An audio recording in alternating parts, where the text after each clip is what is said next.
John Kiriakou is an American hero.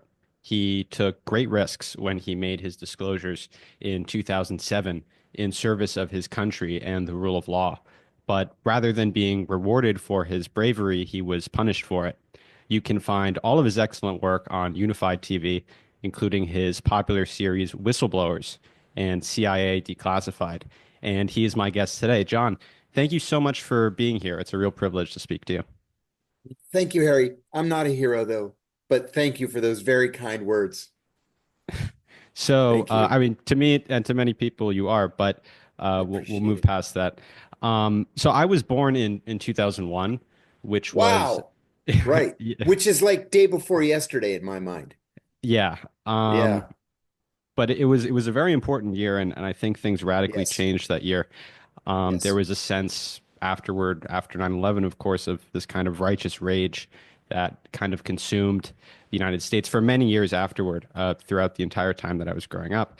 And it enabled all sorts of expansions of power that were implemented in secret at first by the Bush administration and then later by the Obama administration, which expanded on those powers. And it was behind this wall of secrecy that all sorts of abuses occurred. The destruction of due process and habeas corpus through this extraordinary rendition program and torture program, which you exposed, the creation of this mass surveillance state, and then ultimately this creation of this drone program to extrajudicially assassinate people, thanks to the Obama administration. And I just want to ask you about your disclosures, what you saw at the time, and what caused you to come forward. You really risked everything to confront this permanent power faction in Washington. So why did you do that? There's no single easy answer. I want to give you just a little bit of background. I'm I'm the kind of guy, I've always been the kind of guy who, for example, when I go to the post office to buy stamps, I tell them nothing patriotic. I'm tired of the flag stamps and the July 4th fireworks stamps. Give me something with like a flower on it or something, right? Because I feel like patriotism is forced down our throats. We express patriotism here unlike any other country in the world. And I've been all over the world. Nobody does it like we do. Nobody has giant flags at car dealerships or plays the national anthem at every sporting event. Countries just don't do that. Um, Not to say I'm not patriotic. I just don't appreciate it being forced down my throat. After 9/11, I actually went to Walmart and bought flag stickers to put in the windows of my car. And even my dad said, "Wow, even you with the flag stickers." So I said, "I know, right? I'm changing my mind." With that said, my patriotism is based in the rule of law. It's based in the Constitution. And I naively believed in the immediate aftermath of 9/11 that everybody's patriotism was based on the Constitution, right? That's what makes our country so great is we have this incredible Constitution. Um, I realized I realized by halfway through 2002 into 2003 that I was just wrong, that it wasn't about a love and respect for the Constitution. The CIA, the people at the CIA with whom I was working or for whom I was working, were more interested in revenge than they were in upholding the rule of law. And that's when I first started to turn at the agency. There were things taking place that, in my view, were so patently illegal, besides being immoral and unethical, that I didn't think there were any circumstances in which they should be taking place. And so I got to the point where, yeah, I've said this in interviews before, but I was passed over for promotion just 1 month after leading the capture of Abu Zubaydah. And I went into my boss's office. He was a friend of mine. And I said, "What do I need to do to get promoted around here? I need to catch bin Laden? Like, is that the only way to get promoted around here?" And then he told me, "Look, you turned down the enhanced interrogation techniques training." And the chief of counterterrorism, Jose Rodriguez, said in my promotion panel that I displayed his words, I displayed a shocking lack of commitment to counterterrorism. because I wouldn't torture anybody. I ended up getting promoted anyway, but I should have never been denied because carrying out a torture program should not be a prerequisite for career advancement. Later on, a friend of mine, a friend in like 4 or 5 different ways, we were working in counterterrorism together. We go to the same church. We're in the same men's group. He's both a brigadier general in the army and a psychiatrist. He said to me, you know, they call you the human rights guy behind your back. And I said, yeah, I know. And he said, you know, that's not a compliment, right? And I said, oh, it is to me. It's a compliment. I'd rather they call me the human rights guy than the torturer or the monster or bloody John Kiriakou or whatever. So, I realized then that was in like the late summer of 2002. I was going in a different way compared to most of my colleagues. I just have a question about your prosecution and your punishment for what you did. So you were prosecuted for your disclosures by the Obama administration, which, despite having promised to hold accountable the torturers and the power abusers in the Bush administration, he really immediately immunized them. He said, "We're going to Yes, look forward and not back," as soon correct. as he was elected. And he instead went after journalistic sources like yourself, and he actually set a record for the number of sources that he prosecuted. And I always found the prosecution against these types of sources like yourself for the crime of leaking information to the press to be very odd, given that no group of people leaks to the press more than the U.S. security state. And that was That's actually right. one of the revolutions in the 2014 torture report, where Yes. CIA officials were seen bragging about, whenever you see senior officials say in a New York Times or Washington Post report, it means it's coming from the CIA's Office of Public Affairs. Can you just discuss that aspect of your prosecution? Oh, sure. Most people don't ask me about that, but I think this is a very important issue. Washington runs on leaks. Most of those leaks come from, as you correctly pointed out, the White House, the Pentagon, and the CIA. Uh, Anytime you see, according to, national security officials, senior officials, White House officials, whatever, intelligence community sources, those are those are leaks that have been approved up the chain of command. They're not legal because remember the simple definition, the legal definition of espionage is providing national defense information to any person not entitled to receive it. Well, if the information hasn't been properly declassified, that is a violation of the Espionage Act. But it's authorized because it's in support of the policy or it's been leaked in order to gauge public opinion. Very common. And when I say very common, I mean literally every single day.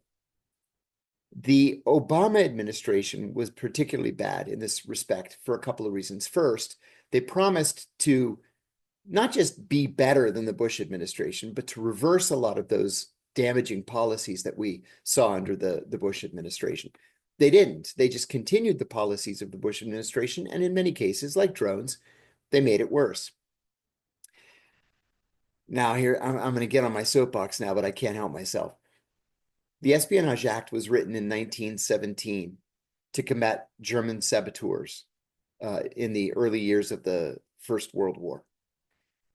Between 1917 and 2009, Barack Obama's inauguration, 3 Americans were charged with espionage for speaking to the press. Just under Obama, there were 9 of us, 3 times the number of all previous presidents combined. 9 of us were prosecuted under the Espionage Act for speaking with the press. Now, in some cases, espionage is punishable by death. So it's not like, they're just slapping us down to get us to stop talking. The minimum that you can get under the Espionage Act is 5 years. The common punishment is 15 years. So this is a very serious, very heavy felony. Now, I was charged with espionage for giving an interview to ABC News and a follow-up interview to the New York Times in which I said that the CIA was torturing its prisoners, that torture was official US government policy, and that the policy had been personally approved by the president. But it is a felony to classify a crime. And this is why I wasn't initially charged, because the FBI determined that the torture program was a crime. And so my revelations of the torture program could not constitute a crime because I was exposing a crime. So what the Obama administration did is they secretly reopened the case against me, tapped my phones, collected my emails going back years, put teams of FBI surveillance for surveillance on me, and came up with something else. They came up with an obscure violation of the Intelligence Identities Protection Act of 1981. I'm only the second American ever charged with this crime. Now, this is one of those crimes that they just can kind of hold in abeyance, and if they want to use it as a weapon against somebody, as a cudgel, they can. So, the reason I was charged with this crime is because an author sent me an email and said he's writing a book about the Abu Omar rendition. This was an Egyptian cleric in Milan that the CIA kidnapped and sent back to Egypt to be tortured. I said, I don't know anything about Abu Omar other than what I've read in the Washington Post. He said, well, can you introduce me to any of these 12 people? I said, I don't know any of these people. Then he sends me a second email and he says, can you introduce me to any of these 12 people? And I said, look, kidnapping wasn't my thing at the CIA. I didn't work with the kidnapping people. I don't know who these people are. I said, you obviously know this information, this story, far better than I do. Then he says, what about the guy that you mentioned on page 145 or whatever of your first book? And he said, I think his name is John. And I said, oh, you mean John Doe. I don't know whatever happened to him. He probably retired and he's living in Virginia somewhere. But I said the last name, the surname. So I technically violated the Intelligence Identities Protection Act of 1981. Now, this reporter or author never made that name public. So there was never any danger to this officer. But the Justice Department got me. Now, at the same time, within months, the CIA director, David Petraeus, leaked the names of 10 covert operatives to his adulterous girlfriend. Yeah, I was just gonna say he had this black book. Yeah, Uh, he showed her the black book. You can't show anybody the black book. And then at the same time as well, there was a disgruntled former CIA officer in Bethesda, Maryland, who exposed the names of 7 covert operatives on his anti-CIA website. The Justice Department didn't charge either one of them. They charged me. So it was a political case from the very beginning. And since then, we're in the immediate aftermath, right? Right after I'd gone to prison, I was sentenced to 30 months. I did 23. But 2 FBI agents wrote to my attorneys and apologized. And then just 3 weeks ago, I got an email from an FBI agent saying that he was sorry for his role in my prosecution, that at the working level, nobody wanted this case, but that they had been ordered to find something to charge me with by the more senior officials. well, that's actually brings up another question that I was going to ask you later, but I might as well ask you now. I mean, Obama came in and he was really the one who prosecuted you, was not the Bush Mhm. administration. He declined That's to do right. so. He was a constitutional scholar. And there's other Yeah. people like him too, who railed against these sorts of civil liberties abuses. Mike Johnson comes to mind. Yes. When I was working at System Update, we did an interview with him a couple of years ago where, he was on the head of this weaponization committee going after all sorts of censorship abuses by the FBI and mass data collection and surveillance of political dissidents. But suddenly, when he became Speaker of the House, he was the tie-breaking vote to approve this 702 surveillance without any reforms. Tulsi Exactly right. Gabbard now too. Tulsi Gabbard too. In order to get her confirmation, it looks like she has to give up her opposition to the 702 surveillance program. How is it Yeah. that the security state, because you worked in it for a long time, how are they able to put this pressure on people? I mean, I know they take you into the skiff and explain all the dangers, but is there anything more than that? Is there anything more that these security state does to pressure these politicians to flip? Yeah, the easy answer is yeah, all they have to do is say 9/11. If you don't give us 702, we're going to have another 9/11. It's going to be on your shoulders. That's the easy answer. But I'll give you two anecdotes that I think will give you a more fulsome response. Um, in the history of the FBI, they've never had a budget cut. And I mean 100 years, they've never had a budget cut. Because, especially during the J. Edgar Hoover tenure, which was 48 years, he would go before the appropriations committees every single year. And he would talk about the catastrophes that were going to take place if they had a budget cut. First, it was the communists, right? Then it was, or first it was the anarchists. Then it was the communists. Then it was the fascists. Then it was the gangsters from the 30s, right?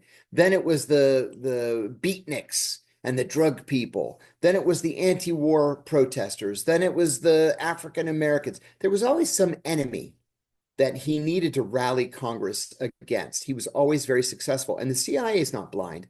The CIA saw what Hoover was doing and said, that is a great idea.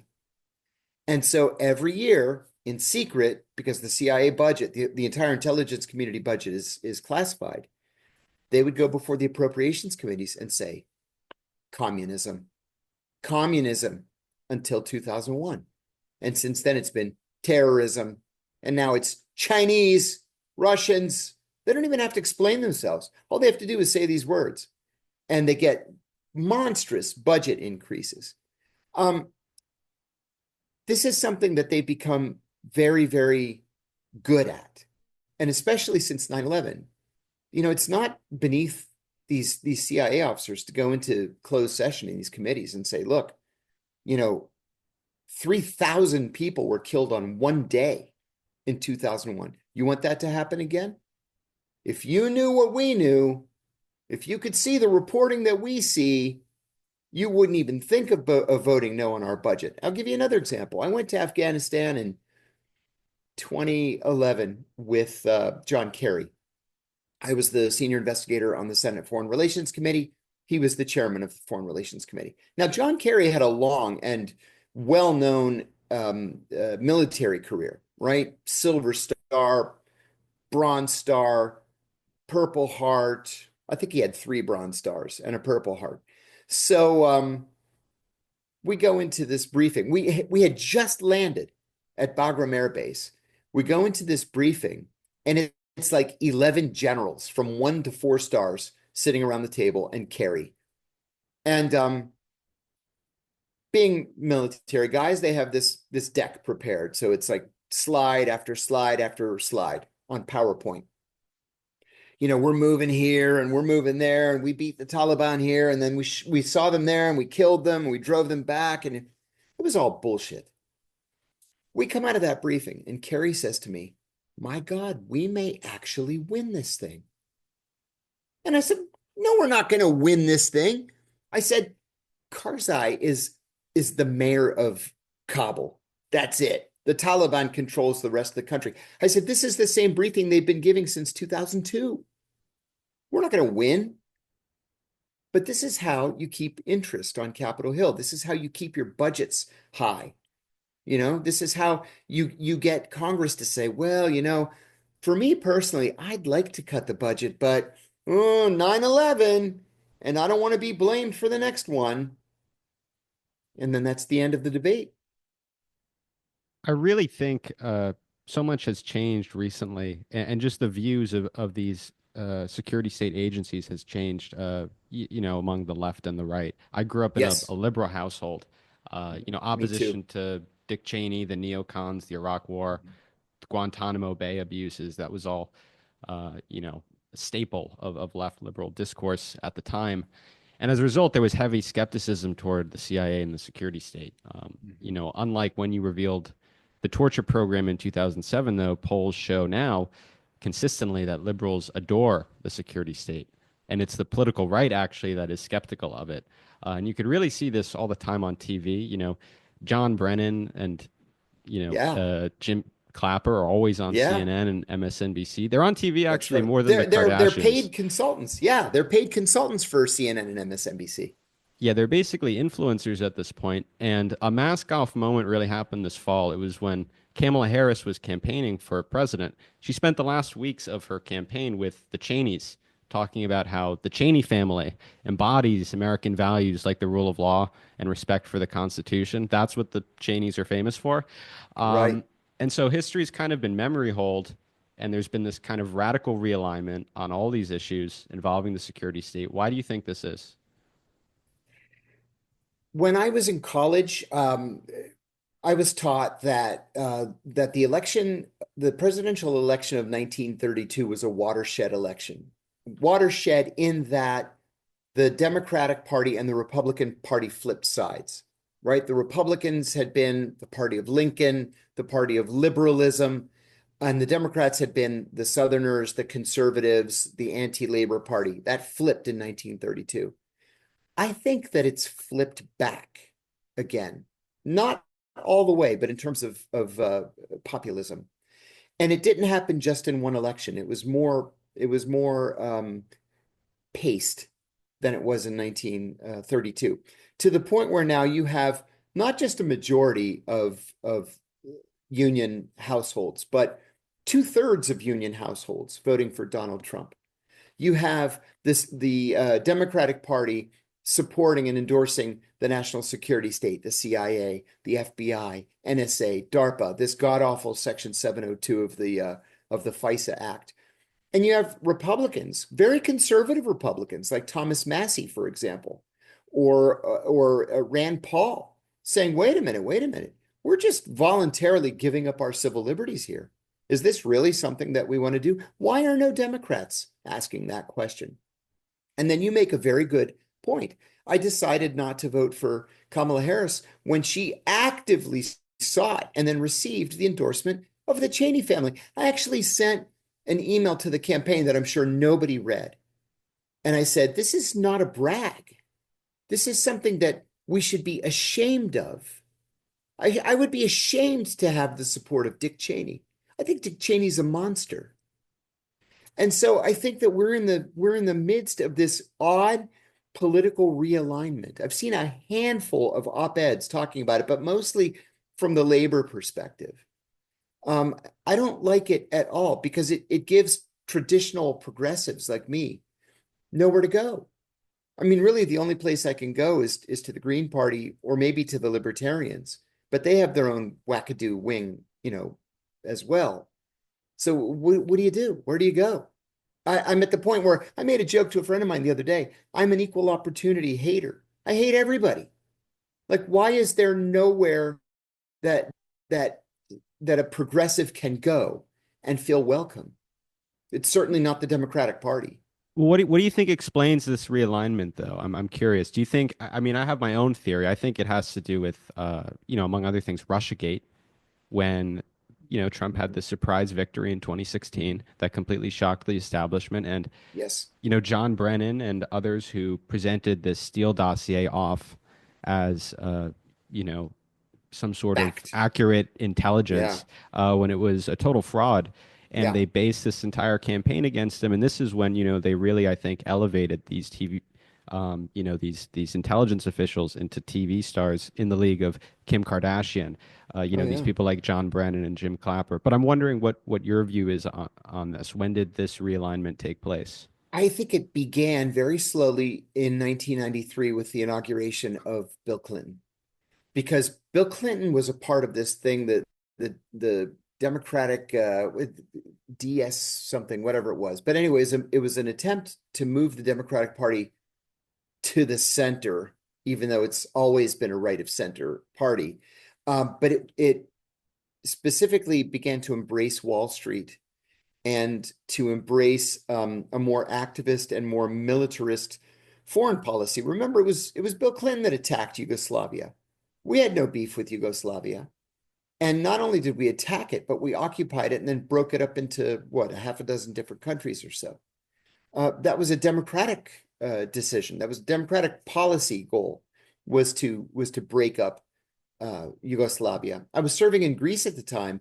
Greece is an Orthodox Christian country, as was Serbia, is Serbia.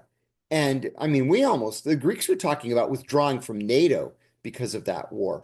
So it began really with Bill Clinton, but then when Newt Gingrich was elected Speaker of the House, he pushed the Republican Party farther to the right, which in turn pushed the Democrats farther to the right, and the whole thing just kind of became askew. And then Barack Obama, who's supposed to be the great savior of the left, was never left. There was a great book written by John Heilemann and Mark Halperin uh, about the 2012 election. It was a follow-on to their book about the 2008 election. And there were two things that Obama said that were just stunning to me, quoted in that book. One, he was talking about the drone program, and he said, "I never had any idea that I would be so good at killing people." Well, again, that's not a brag. You're killing people who have never been charged with a crime, right? That's not the American way. And the second thing he said was very matter of factly. He said, "I never told anybody I was a liberal." It's like, the joke's on you, American voter. Ha! Hope and change, suckers. And that's when I came to realize there's a real change underway, and I'm not a part of it. And then with the election of Donald Trump, I mean, Hillary Clinton was as conservative, as neoconservative a candidate as the Democrats could possibly have nominated. Not only was she in the Obama mold, but she was very much in line with her husband, and maybe even more militarist than her husband. You were I going to mean, say something. you had Bill Kristol and Robert Kagan talking about as Yeah. early as 2014 that they were going to endorse her, that she embodies all Yes. the politics that they love, and confronting Russia and being hawkish toward the Middle East and just spreading the United States hegemony all over the world. That's exactly right. And Kagan is particularly dangerous in that he advises administrations of both parties. There's a famous story too about Richard Pearl. Kagan and Richard Pearl and Kristol and all these guys from the Pentagon during the Bush administration, they all worked for Senator Scoop Jackson in the 1970s and the 1980s. Scoop Jackson was a very conservative, very militarist Democrat from Washington State, and he ran for president in 1976. He was one of the most ardent Zionists on Capitol Hill. Then they when he died, they all sort of broke apart, and most of them went into Republican think tanks. But Richard Pearl never changed his party affiliation. He's still a Democrat today. Well, there's this famous story that on the 12th of September, 2001, he went to the White House and he told Vice President Cheney, we have to attack Iraq, right? And that's when the whole idea was planted. That seed was planted that whether Saddam Hussein had something to do with 9/11 or not was irrelevant. This was our chance to take him out. And the Democrats embraced that same policy. I want to switch gears for a moment and just talk about something that happened this week, which I think is very relevant to what we're talking about today. It involves Trump. He revoked the security clearance of 51 intelligence officials who signed Yes. on to this famous Hunter Biden laptop letter. And I just think it's important to review what happened here. And I'll go by Michael Morell's testimony, who I imagine you worked with in Oh, yeah. counterterrorism at the The, CIA. the whole time I was at the CIA. Well, he testified to a House committee last year, and he explained the origins of this letter, which 51 intelligence officials signed, which turned out to be disinformation. All the claims that Yes. they made were, in Yeah. fact, disinformation. Yes. And So basically, there was this New York Post story which had damaging information about Joe Biden, his campaign, and his family, involving corruption in Ukraine and his son Hunter sitting on the board of this company, Burisma. Uh, and the reporting had been done based on Hunter Biden's laptop. And immediately, these 51 intelligence officials signed this letter claiming that this laptop and the New York Post story were Russian disinformation. And it turns out that Michael Morrell, one of the leading authors of the letter, when he gave testimony, he said that the Biden administration under Secretary or the Biden campaign under Secretary or now Secretary Anthony Blinken directed him to write this letter and to organize it. And they claimed that this New York Post story was Russian disinformation, had all the hallmarks of Russian disinformation, and they hand fed this to Natasha Bertrand, who is one of their loyal stenographers, who published it in Politico. And it was very consequential because Joe Biden would then Yeah. reference it at the next debate. And they used this Politico story by Natasha Bertrand based on this letter to censor the New York Post on Mhm. Facebook and Twitter. You could not share this letter. And the New York Post, one of the oldest newspapers in the country, was kicked off of that platform. And it obviously had consequences on the election.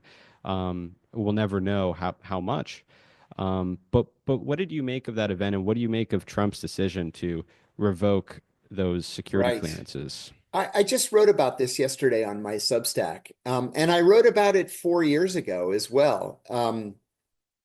I believe very strongly that if you are a former CIA officer, NSA, NSC, and you've got security clearances, you absolutely, positively should not be talking to the media, period. Number one. So I thought when Donald Trump was first elected president that he should have revoked their security clearances. It's almost impossible to remain unbiased if you've got a clearance and you have contracts with the intelligence community and you have a contract with the media. Because again, it's this attitude that, well, I'm special. I have access to information you don't have access to, but boy, if you could see what I see, you would know that I'm telling the truth. I have the inside track. That's all bullshit. Um, I know, I say this in my Substack too. I know literally every single one of the 51 signatories personally. I know every single one of them. Some of them are brilliant. Some of them are morons. Some of them are good-hearted, patriotic, faithful people. Some are self-serving idiots who want nothing more than to make millions and millions of dollars because of their past experience. So it's a whole mix of people. But you are absolutely right. And they tried to cover themselves. If you read that letter carefully, they don't say ever the Hunter Biden laptop is a Russian disinformation operation. They said it bears all the hallmarks of a Russian disinformation operation. Now, at the CIA, I went through the same analytic training that they went through, and they teach us to use qualifiers like that so that they can say, well, if you say, hey, you said that this Hunter Biden laptop was Russian disinformation. They said, no, no, no. We say it looked like it could be Russian disinformation. It's very disingenuous. But this time they were a little too smart for their own good and they got burned. You make a very important point too, if I can wrap it up with this. The New York Post was wronged by Twitter and by Facebook and other platforms because you were not permitted to share that story about the Hunter Biden laptop. You were not permitted because these 51 intelligence community geniuses said that it was Russian disinformation. And what is that but propaganda? Just very quickly, this will be my last question, actually. So, how should the intelligence community feel now about Trump? As I mentioned earlier, it looks like Tulsi Gabbard, at least in public, has withdrawn her criticisms of Section 702. I don't know if she still has the same skepticism that she still had for the security state. Um, she's likely to occupy a very powerful position within it. So, how should the intelligence community feel now about Trump? Do you think that he actually represents a threat to them, to the so-called deep state, as it's called? No, I don't. I don't think anybody could be a threat to the deep state and get elected. Um, I love Tulsi Gabbard. I think she's great. I'm not yet convinced that she has the votes. And I'll tell you what, I'm really hoping that she flipped on 702 just to convince enough Republicans to support her nomination so that she can clear the confirmation process. And then once she becomes the DNI, say, oh, you know what? On second thought, I think 702 is a serious breach of our civil liberties, and I'm opposed to it. Now, that would be great, but I've been in Washington long enough to know that people do what they do usually in self-interest or out of self-interest. John Ratcliffe is going to be the new CIA director. He's probably going to be approved unanimously or almost unanimously. Uh, he was very briefly the acting director of national intelligence in Trump's first term. He was a congressman from Texas. He was a member of the Armed Services Committee, a member of the Intelligence Committee. There's no indication that he's a CIA rebel or that he's going to dismantle, the deep state, or he's going to harness or rein in, I should say, the CIA. There's no indication of that at all. There's an indication that he's a Trump loyalist, which is great. But when you've got foreign policy hawks like Marco Rubio as the Secretary of State and Pete Hegseth as the presumptive Secretary of Defense, nobody's going to dismantle anything in those two departments. Why would the CIA be any different? I hope that Congress finally comes around on some of these issues. And I will say that ever since Ed Snowden told us that the government was spying on us in violation of US law and in violation of NSA's charter, I might add, ever since he told us, there's been some incremental movement, especially in the House of Representatives, to rein that in. Now, 702, of course, is part of the FISA Act. The FISA Act was passed in, I think it was October of 2001. And every year, is that right? Well, they passed it to retroactively Retroactively, legalize yeah, the illegal that's right, spying, the legal unconstitutional spying that they were doing that on was revealed in the New Americans. York Times, right? That's right. So every year, a handful more people, mostly Republicans, oppose 702. Now, Snowden gave us his revelations, 11 and a half years ago. And he says that this is a defeat, that we haven't,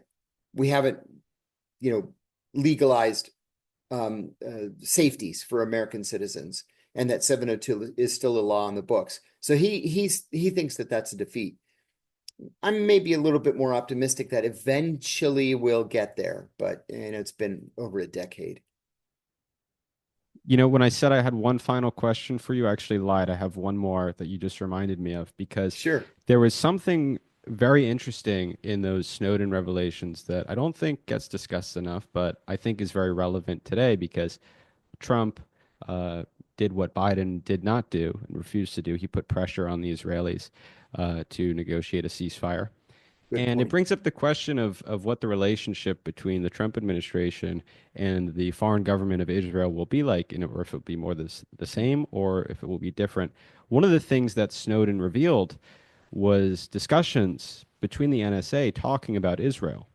And, we're always told that they're our strategic ally, but the view inside the intelligence community is actually very different. They view them, in fact, as one of our biggest strategic threats on a Oh number of yeah. fronts. So you were in the CIA, and I've heard you speak about this a little bit before, but can you just give some context for this? What was it that you saw when you were there? The Israelis are not our friends, period. I can't say that any more strongly. The Israelis are not our friends in terms of the world of intelligence. One of the things that analysts do at the CIA is they liaise with foreign intelligence services all the time.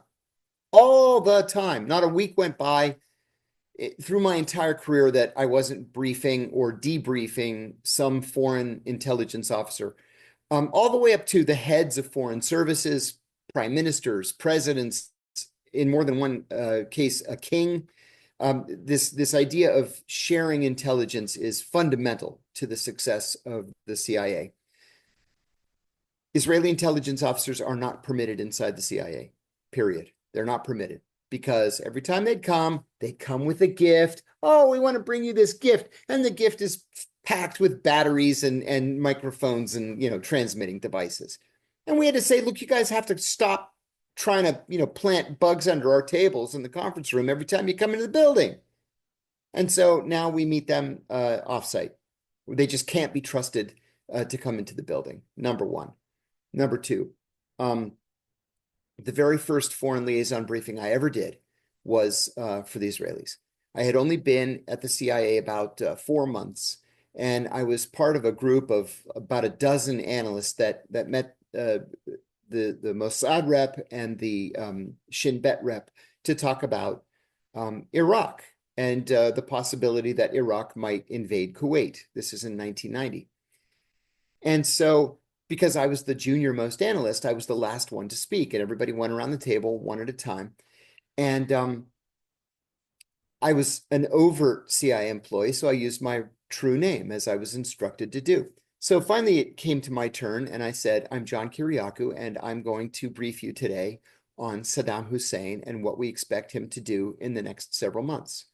And the Shin Bet officer looked up at me over his glasses like this, and he says to me, you are Jewish? And I said, I am not recruitable. Don't even think about it. And I gave the briefing. And afterwards, I was furious. And one of my colleagues laughed and he said, they have done that to every single one of us. Every one of us. My third point. I sat next to a guy for years, awesome analyst, great human being, and he married a woman in our office, right? Who was also a CIA officer, of course. So they get assigned to the American consulate in Jerusalem. Now, they are overt employees. So they go to the Israelis and they say, we're with the CIA. We're not here to work against you. She's going to be working on Palestinian issues, and I'm going to study Arabic at the university. Okay, that's literally the honest to God's truth. There's nothing covert. There's nothing that should have raised Israeli hackles. So they had been there 4 months. They get invited to the ambassador's Christmas party in Tel Aviv at the embassy. They go to the embassy. They come back home, Jerusalem, which is like 30-40-minute drive. And all of their living room furniture had been rearranged. All of it. So that's just a message from Mossad. The message is, fuck you. We know who you are. And we can mess with you anytime we want. So, it's not very nice. It kind of makes you mad. And then you go to the embassy and you write it up and say, hey, these jerks, they broke into the house. They rearranged all the furniture. Okay. Do Americans ever do this sort of thing to Absolutely Israelis? not. Is this reciprocal? No, Never, never, ever. No, never. Yeah. It's just a mean-spirited thing to do. So then a year passes and they go to the Christmas party at the ambassador's residence. And they come home and people had taken shits in all of their toilets and then didn't flush. So it's insulting, it's mean-spirited, and you got to think about your safety. They easily broke into your house. They took dumps all over the place. They have keys apparently, or they can pick the lock easily. Did they plant cameras, listening devices? Probably. You don't know. And then at the very end of their 2-year tour, the ambassador throws a going away party for them. When they go home after the going away party, somebody had gone into the house and they cut the tail off of the dog and they wrapped it in gauze, and the dog was whimpering and hiding under the kitchen table. Is that really necessary? We're supposed to be allies. Let me ask, what was the reaction from their superiors? Did anyone complain? What? Yeah, and that's what happens. You go and you complain and you say, look, stop doing this. Stop doing this because then we're going to have to do something in response. And they're like, all right, they'll stop doing it. But this is, and then one other thing. I never went to Israel a single time in my CIA career. I had a choice. I was an Arab specialist. I spoke Arabic. I have a degree in Middle Eastern studies, so I was an Arabist. So I elected to go instead to the Arab countries. Um, Israel was ranked as critical threat, the highest threat level, critical threat for counterintelligence. So if you didn't absolutely have to go to Israel, you didn't go to Israel. It's just not worth the trouble. Well, what's the logic then of the relationship between the CIA and Mossad? I mean, they must say, oh, well, there's some strategic benefit that we're getting, Yeah, where we'll put up with all of this yeah. behavior, toward our officers, if we're getting something in return. What are we getting in Yeah, return? I mean, I it's don't see it though, because looking right now, we're spending all sorts of resources, tens of billions of dollars that we've put into defending Israel from all of the threats that it's basically creating for itself. So, yeah. what's the benefit From a here? CIA perspective, the benefit is counterterrorism and advanced technology. That's it. The rest is all politics, and it all plays out on Capitol Hill. Yeah. Critical threat for counterterrorism. So they're ranked with the Chinese, the Russians, the Cubans, the North Koreans, the Iranians, and the Israelis. Pretty crazy. That's an interesting group of countries that you listed there. Yeah. Yeah. All right. Well, thank you so much for joining me today. Again, it was really a Thank privilege, you. an honor I actually. And appreciate it. so, I hope to speak to you at some point soon. Thank you. And if you don't mind, uh, I want to plug this really fun TV show that I have now called CIA Declassified. Of It's course. on Unified Television. It's two Yeah. separate shows. One, we talk with international whistleblowers, people from around the world who have blown the whistle on a variety of different issues.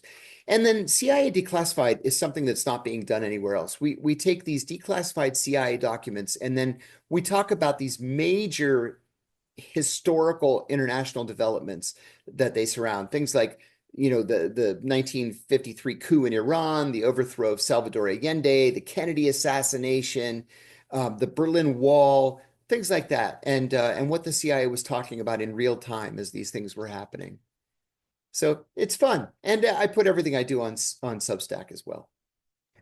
Well, that's very important work, and we hope that everyone goes out and supports it. Thank you Um, very much.